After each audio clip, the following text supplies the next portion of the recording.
Assalamualaikum warahmatullahi wabarakatuh. Selamat petang saudara. Kali ini obrolan santai kembali hadir bersama saya Dara Aurora. Dan pada kesempatan yang luar biasa kali ini, saya berkesempatan untuk berbincang dengan salah satu figur yang sangat spesial di Kalimantan Utara, yaitu Bapak Albertus Stefanus Marianus, selaku Ketua DPRD Provinsi Kalimantan Utara. Selamat petang, Pak. Selamat sore, Mandra. Ya, terima kasih sudah berkenan hadir bersama kami di sini, Pak. Ya. Ya, baiklah pemirsa, seperti yang telah kita ketahui bersama bahwa Pak Albert, begitu sapaan Bapak ya Pak, baik, adalah Ketua DPRD Provinsi Kalimantan Utara. Namun kita mau mengulik lebih dalam bagaimana sosok di balik Ketua DPRD Provinsi Kalimantan Utara. Untuk itu, saya langsung saja berbincang kepada beliau, dan mungkin masyarakat ini sudah mengetahui Bapak sebagai Ketua DPRD Provinsi Kalimantan Utara ya Pak. Namun bagaimanakah keseharian Bapak, hobi Bapak nih Pak? Mungkin bisa diceritakan kepada pemirsa Pak. Baik, terima kasih Mandara. Ya. Saya ini hobinya nih macam-macam. Ya, salah satunya di bidang olahraga. Ya. Senangnya juga main catur, ya, kemudian jalan santai sore, lalu hal-hal lain sambil main gitar, juga hobi. Ya, sekitar itulah mainan saya, Pak. Hobi-hobi. Hobinya olahraga ya, Pak. Ya. Kalau di bidang kesenian seperti itu, Pak? Ya. Kesenian hanya untuk lingkungan keluarga saja, sambil nyanyi untuk menghibur diri. Yang penting melepas kepenatan. Melepas penat ya Pak ya. Merefresh diri seperti itu ya Pak. Nah, biasanya setelah kesibukan yang begitu padat gitu Pak, biasanya akhir pekan, biasanya Bapak ngapain bersama keluarga? Iya, sebenarnya saya itu relatif ini ya Mbak Dara ya, tergantung situasi. Iya. Kalau misalnya sudah pulangnya itu masih sekitar pukul 3, saya masih bisa melakukan aktivitas olahraga santai. Tapi kalau sampai malam, biasanya saya istirahat sebentar. Terus kalau malam itu ketemu keluarga, keluar jalan bersama, sambil nongkrong, cari makan, ya saling menanyakan kabar satu hari. Gitu. Seperti itulah kegiatan saya. Baiklah, tapi Pak, masyarakat melihat ini kan sebagai Ketua DPRD mungkin sibuk sekali, banyak kegiatan. Ada liburnya nggak sih Pak? Sabtu Minggu itu libur nggak sih Pak? Sebenarnya di antara libur dan tidak itu sebenarnya relatif aja sebenarnya. Kadang-kadang saya ini di rumah juga antara teman dengan masyarakat juga sering datang. Kadang di kantor. Ya di mana saja, kadang di warung ngobrol juga. Jadi sebenarnya tidak ada waktu khusus juga. Semuanya saya buat santai saja. Cuman waktu kalau memang udah capek istirahat, ya memang saya harus istirahat. Saya minta maaf. Kadang-kadang kalau datang ke rumah, ya izin dulu lah nanti sore atau besok atau malam. Jadi saya buat santai aja, Pak. Kapan ada waktu bisa ketemu ya ketemu. Tapi kalau misalnya pas saya lagi sibuk ya saya sampaikan, minta maaf itu. Jadi di sela-sela kesibukan ini tetap berusaha untuk mendengarkan aspirasi masyarakat seperti itu ya Pak? Iya lah Mbak, karena kita ini kan juga dipilih oleh rakyat. Kemudian apalagi yang begini kan sifatnya amanah. Ya artinya memang satu waktu juga tidak ada yang proses yang begini kan tidak selamanya. Betul. Satu waktu kita juga akan roda ini berputar dan satu saat belum tentu saya bisa kembali seperti ini. Jadi memang semuanya harus biasa-biasa saja. Karena memang dari awalnya semuanya saya memang begitu apa adanya saja. Mengalir saja seperti itu ya Pak. Baiklah, Bapak tadi menyebutkan bahwa ini adalah amanah yang penting, yang besar tanggung jawabnya seperti itu ya Pak. Dulu, pernahkah Bapak berpikir bahwa suatu saat akan menjadi Ketua DPRD Provinsi Kalimantan Utara? Ya memang nggak ada sih cita-cita saya sampai ke DPR ini. Waktu kecil dulu sih saya cita-citanya memang kepingin jadi pilot. Jadi pilot saya waktu SD Pak.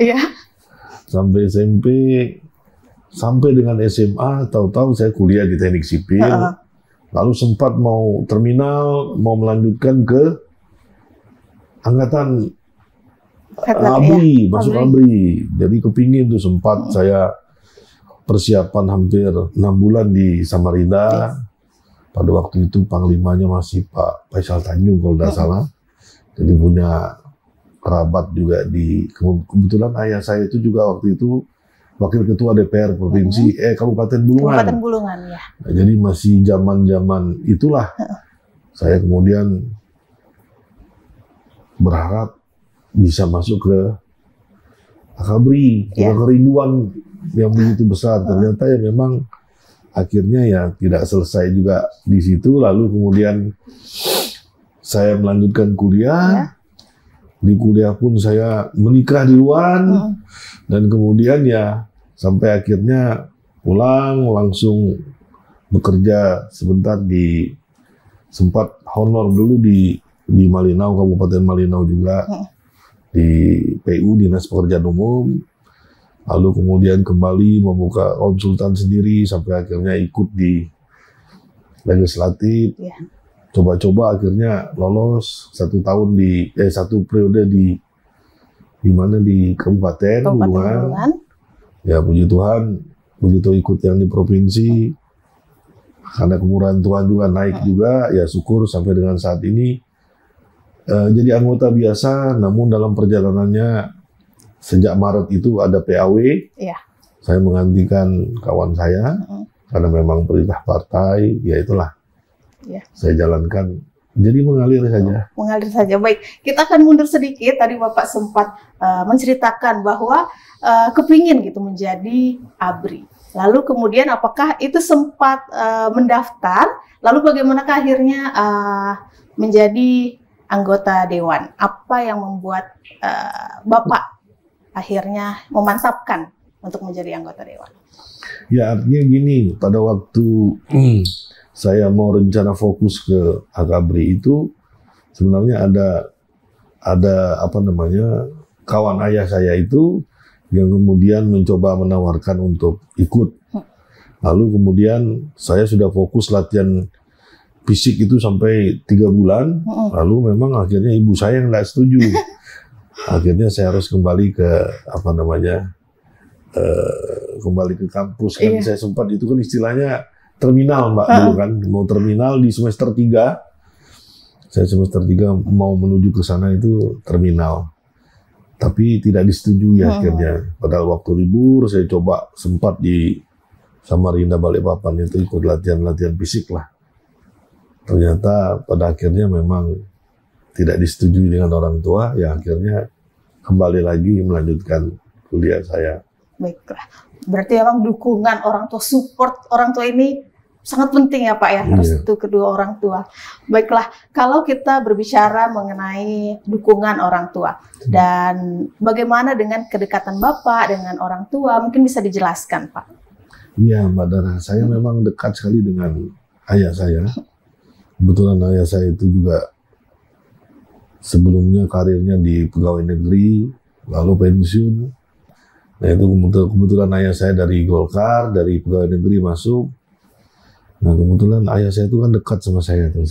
Saya tidak pernah suka, tidak pernah di dunia politik, karena saya merasa bahwa saya kan di teknik sipil Pak. Jadi ada hal-hal yang memang menurut saya lebih kepada soal-soal yang agak pasti. Nah ini kan banyak dilema, banyak lah apa namanya di dunia politik ini kan saya anggap waktu itu mahasiswa itu menganggap kita wah terlalu ribet lah urusannya. Nah ternyata ayah saya sempat berpesan karena ada kejadian juga pada waktu itu memang yang saya ingat dan paling saya apa namanya ingat sampai sekarang itu ada pesan orang tua itu adalah di dunia politik itu tidak ada yang apa namanya instan dan tidak ada juga yang terlalu lama. Semuanya itu sangat dinamis. Kadang-kadang 2 menit saja itu bisa berubah. Bisa berubah ya Pak ya. Nah itu yang diingat dengan kejadian ayah saya waktu itu ada pergantian. Nah itu dinamis dan dinamikanya, makanya saya kemudian ingat selalu kejadian itu dan itu yang kemudian menjadi apa namanya salah satu pesan yang bisa saya tangkap dijadikan untuk sebagai pemicu saya untuk menghadapi situasi-situasi di dunia politik. Nah, tadi Bapak sudah sempat menjelaskan juga pesan-pesan dari orang tua yang Bapak selalu pegang gitu di setiap kehidupan. Jadi bagaimana gitu Bapak menciptakan mindset untuk tetap low profile gitu Pak?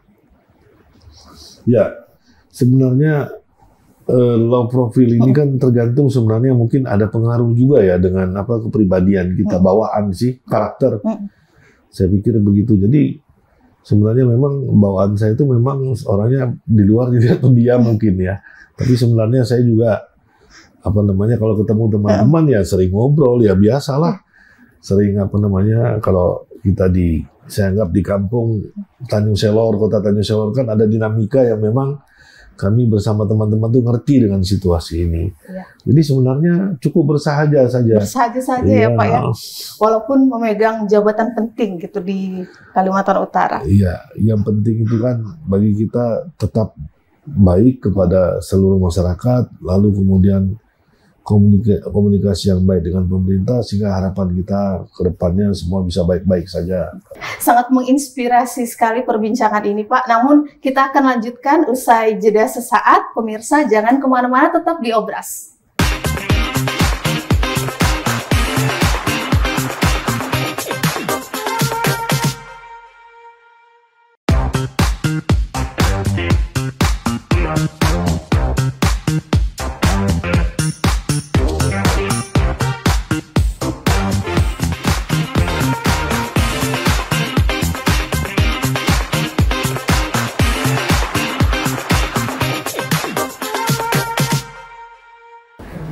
Baik pemirsa, terima kasih masih bersama saya di Obras dan saya akan melanjutkan perbincangan yang sangat luar biasa ini bersama dengan Bapak Ketua DPRD Provinsi Kalimantan Utara, Bapak Albertus. Baiklah, tadi Bapak sudah menceritakan sedikit bagaimana masa kecil Bapak dan kita akan kembali lagi. Saya ingin menanyakan mengenai masa kecil Bapak, apa sih pengalaman yang paling dikenang Pak? Ya itu tadi, saya memang cita-cita saya itu pada waktu itu kalau karnaval itu biasa pakaian pilot. Iya. Nah itu yang selalu di masa SD itu saya begitu gagahnya menjadi seorang pilot dengan pangkat-pangkatnya. Nah itu yang selalu menginspirasi saya waktu itu ya, waktu kecil itu. Jadi sehingga saya melihat membayangkan satu waktu saya harus bisa menjadi seorang pilot lah. Nah itu yang saya rasa itu masih teringat sampai dengan sekarang ya. Sampai dengan sekarang. Kalau sebagian besar kehidupan Bapak ini Bapak lalui di mana gitu? Ya, lebih di tepatnya. Kota Tanjung Selor ini. Kota Tanjung Selor dari kecil ya Pak ya? Saya lahir di Tanjung Selor ini. Baiklah, tadi juga kita sempat berbicara sedikit mengenai orang tua seperti itu. Nah, kalau kedekatan Bapak bersama dengan keluarga, istri dan anak-anak bagaimana Pak? Iya, saya ini kalau dikenal dengan anak-anak saya mereka agak sungkan sama saya. Mungkin karena gaya saya mungkin di rumah tuh kadang-kadang agak dianggap agak. Gimana Pak, tegas? Ya, tapi biasanya saya kalau sudah begitu, saya coba mendekati. Jadi makanya setiap waktu tertentu, misalnya dalam satu minggu tuh saya harap tiap hari Sabtu itu biasanya saya meluangkan waktu untuk bersama, meluangkan waktu untuk mendekatkan diri bersama keluarga, sehingga supaya antara saya dengan anak-anak itu, karena itu pengalaman saya Mbak, dekat dengan orang tua, tetapi kadang-kadang ayah saya itu kan orangnya tegas. Jadi saya agak menjaga nah ini yang kemudian menjadi satu pengalaman saya tidak boleh begini nih, supaya tidak ada jarak. Tidak ada jarak ya. Ya, sehingga saya harus jadi teman anak saya, karena kebetulan anak saya ini kan rata-rata perempuan semua. Jadi memang harus komunikasinya sama saya itu lebih, karena dengan ibunya mereka agak kurang care lah. Nanti di saya yang kadang-kadang mereka berharap lebih jauh untuk ada komunikasi. Makanya saya mencoba untuk selalu menyiapkan waktu lah, Mbak. Waktu bersama dengan keluarga dan anak-anak tentunya ya Pak. Walaupun kadang-kadang kalau sudah 1 minggu itu kadang-kadang memang kita jarang interaksi kan. Apalagi di antara kesibukan yang sangat padat ini ya Pak ya. Sama-sama sibuk, lalu kadang-kadang saya terus kadang-kadang kan ada kegiatan di luar daerah, berangkat, jadi kadang-kadang nggak ketemu, terus pulangnya sudah agak lama. Nah ini ya kadang-kadang kaku gitu ya sama anak-anak sendiri. Makanya itu coba saya lebih mendekatkan diri lah. Ya, tadi Bapak menyebutkan bahwa anak-anak Bapak ini cewek-cewek ya Pak ya. Nah, kalau pendekatan Bapak gitu kepada anak-anak, khususnya anak-anak milenial seperti itu, bagaimana pendekatan Bapak? Kalau kita lihat ini kan yang saat ini generasi Z ya Pak ya. Ya. Generasi Z ini memang kalau kita lihat mereka kan memang orang-orang yang memang sudah sangat biasa dengan teknologi, kemudian memang segala alat-alat yang menyangkut dengan itu sangat biasa menghadapi situasi itu. Nah ini jadi kadang-kadang mereka tuh egonya sangat tinggi. Nah ini kadang-kadang kemudian mohon maaf memang tidak fokus kadang-kadang saya lihat hanya satu. Mereka kan orangnya lebih kepada semua tuh harus bisa. Kemudian yang kedua memang saya lihat memang mereka sangat menguasai teknologi. Itu yang luar biasa saya lihat, sehingga individualnya lebih menonjol. Dia tidak terpengaruh dengan situasi siapa di sebelahmu. Nah, ini yang kadang-kadang saya berharap kok zaman kita dulu, zaman saya kan generasi X ini memang harusnya kita dulu lebih lebih cair ya. Kemudian kadang-kadang lebih peka. Nah, harapan saya sih dengan anak-anak generasi Z ini supaya mereka bisa lebih fokus, kemudian kebersamaan itu adalah hal yang luar biasa, bahwa sebagai makhluk sosial kita tidak bisa lepas dari lingkungan ketergantungan daripada sesama kita. Jadi memang interaksi kita juga perlu tetap kita jaga. Baiklah, jadi itu pesan yang Bapak tanamkan juga kepada anak-anak ya Pak ya, untuk peka terhadap sesama dan lingkungan sekitar. Baiklah, tadi kita saya sudah menanyakan mengenai kedekatan Bapak dengan keluarga. Kalau kedekatan Bapak dengan rekan-rekan di DPRD, di lingkungan kerja, bagaimana itu Pak? Ya, cair saja. Artinya saya dengan teman-teman, apalagi saya juga sebelumnya kan sejak saya baru jadi ketua ini kan sejak Maret 2022. Nah sebelum itu kan saya juga bersama-sama dengan mereka. Ya mungkin ada sebagian yang menganggap saya orangnya terlalu serius atau seperti apa, tetapi ya sebenarnya kebersajaan bersama dengan teman-teman itu juga sering kita tuangkan sehingga itu lebih cair gitu lah. Di antara 35 teman-teman itu. Dan saya welcome juga di ruangan ini, tidak ada masalah, kita sering ngobrol aja, santai. Terbuka aja seperti itu ya Pak. Artinya tidak ada protokoler yang terlalu ketat karena saya ini kan hanya kebetulan kalau di kantor protokoler yang ada itu kan memang sesuai dengan protokoler kantor ya. Tapi kalau di luar itu ya di mana saja kita ngobrol santai. Saya sama dengan teman-teman baik di kantor maupun di luar, mau di warung mana, ngobrol di mana ya, itu lebih cair, lebih akrab seperti itu ya Pak. Baiklah, dan mungkin sepanjang perjalanan karir Bapak bisa ceritakan bagaimana suka dukanya Pak selama menjadi anggota dewan seperti itu dan sekarang menjadi ketua DPRD Provinsi Kalimantan Utara. Ya, kalau bicara karir ya memang saya ini juga sebenarnya tergolong orang yang masih baru sih Mbak di dalam dunia politik. Namun perjalanan karir saya itu sejak di kabupaten, saya coba belajar ya.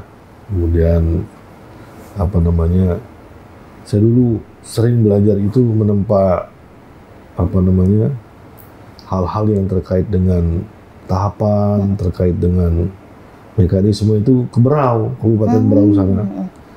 Sana ada rasa untuk lebih bisa mengerti kondisi ini. Kenapa? Kan ini representasi dari teman-teman anggota DPR ini kan berbagai macam latar belakang. Nah, tentu kami juga dengan hal-hal yang normatif ini kan tidak semua mengerti. Sampai saat ini pun itu juga harus banyak belajar. Jadi ya sepanjang ada senior-senior, ada juga yang namanya apa namanya, saya syukurnya ada tim pakar saya juga di unsur pimpinan ini, sehingga ini juga memberikan saran, masukan. Dari situ juga belajar. Kemudian dari sisi apa namanya, karir kami pada waktu dari kabupaten ya mengalir aja seperti air mengalir lah, sampai situasinya memang pada saat ini sampai menjadi pimpinan ini memang menurut saya itu berkat lah bagi saya di satu sisi yang tidak pernah saya membayangkan sebelumnya juga. Baik, jadi tantangan itu pasti ada ya Pak ya, tapi bagaimana kita untuk banyak terus sekali, Mbak, belajar menghadapi itu. Karena saya bilang itu semua itu kan ada prosesnya, dinamikanya, ada naik turun di internal, kemudian di partai sendiri dinamikanya itu juga berjalan sesama kader, banyak hal yang harus kita apa namanya, sering kadang-kadang tidak sepaham, kadang-kadang memang harus duduk bersama untuk menyelesaikan semua masalahnya. Nah, belum lagi di luar bersama dengan yang lain. Nah, hal-hal inilah kemudian makin lama lebih mendewasakan kita di dalam belajar berpolitik ini. Berpolitik ini ya Pak ya. Ternyata memang harus lebih santun, lebih santai, itu juga memberi apa namanya, ruang kepada jiwa kita itu lebih santai. Sehingga nanti dalam menghadapi apapun itu bisa lebih rileks lah. Karena kalau terlalu serius juga kita semakin pusing dengan masalah-masalah yang di luar itu juga. Nanti dari sisi kesehatan kita juga, itu yang saya sadari bahwa kita harus lebih apa namanya, lebih cair gitu. Iya. Baiklah, sebagai penutup gitu Pak, Bapak sebagai seorang putra daerah, bagaimana pesannya kepada masyarakat ataupun generasi muda untuk menata kehidupan ini Pak? Sekaligus Bapak juga bisa menyampaikan closing statement. Ya, pesan saya bahwa sebagai putra daerah dan sebenarnya kita diberikan apa namanya, oleh Tuhan itu sama ya di mata dari sisi kekuatan mental, kemudian ada potensi-potensi kita. Yang paling penting itu adalah menurut saya kita bisa saling menghargai sesama kita, lalu kemudian semakin banyak teman itu semakin banyak keluarga, Mbak. Nah, sehingga dengan kita berteman, kemudian dengan kita saling apa namanya, berkomunikasi dengan baik, maka interaksi kita di antara sesama masyarakat, khususnya di wilayah Tanjung Selor ini yang saya tahu ya, dan umumnya di Provinsi Kalimantan Utara, itu ada tempat-tempat yang memang kita sering bersahaja, itu di warung-warung tertentu. Nah, warung-warung inilah menjadi pusat daripada informasi. Ada di Tomak itu, kemudian di Warung Ria itu menjadi pusat informasi dan menjadi pusat pertemuan apa namanya, seluruh kawan-kawan yang ada di Tanjung Selor ini. Jadi ini yang kadang-kadang memberikan semangat kita bahwa saling menyapa, kemudian semakin banyak kenalan dan banyak bergaul, ini memberikan kekuatan kita untuk menjalankan tugas ini dengan lebih yakin bahwa kita juga didukung oleh teman-teman. Itu yang paling penting bagi saya adalah kehadiran kawan-kawan di sekitar kita itu yang menjadi kekuatan untuk menghadapi setiap masalah yang ada di depan. Itu mungkin bagi saya sebagai sesuatu kekuatan lah, Mbak, untuk menjalaninya tugas ini. Itu dia pemirsa perbincangan saya bersama dengan Bapak Albertus Stefanus Marianus selaku Ketua DPRD Provinsi Kalimantan Utara. Saya ucapkan terima kasih banyak Pak atas kesempatan yang sangat luar biasa ini kami bisa berbincang dengan Bapak.